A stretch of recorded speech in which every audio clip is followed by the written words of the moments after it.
30 pazjent li ta' kull sena jintbagħtu barra minn Malta għal operazzjonijiet tal-prostata ser jibdew jiġu operati f'pajjiżna bis-saħħa ta' investiment ta' 4 miljun euro f'apparat robotiku fl-Isptar Mater Dei. F'konferenza tal-aħbarijiet fid-daycare unit tal-isptar intqal li dan l-investiment se jnaqqas l-ġieħ tal-pazjent wara l-operazzjoni u l-użu tad-demm waqt l-operazzjoni.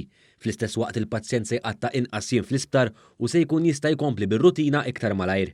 Il-kap tad-Dipartiment Dr. Gordon Caruana Dingley qal li dan l-apparat state of the art se jibda jitħaddem mis-sena d-dieħla. Daħal l-istrumenti ġol pazjent u ċċaqlaqhom u tagħmel movimenti li jkun qed jagħmel il-kirurgu u dar robot jagħmel movimenti ġol pazjent.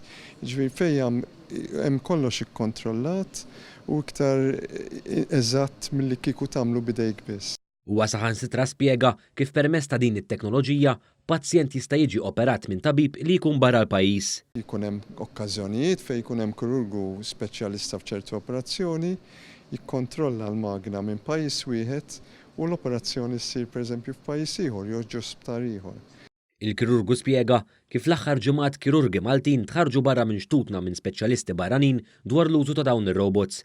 Tkellimna wkoll mal-urologu Dr. Gerald Busuttil fejn spjeganna kif dan l-apparat ser jiffaċilitalu xogħlu. Il-movimenti tal-idejn huma iktar fini u preċiżi, il-viżibilità u l-aċċess għal post fejn titopera huma aħjar u anki tik ċertu vantaġġi bħala tip ta' strumenti li tista' tuża, in-numru ta' strumenti tista' tuża fuq keyhole surgery tradizzjonali. Id-Deputat Prim Ministru Chris Fearn żied jispjega kif dan l-apparat robotiku ser jintuża għal iktar operazzjonijiet. Eventwalment jinfirex fuq operazzjonijiet oħra fil-fwiet, fil-intern.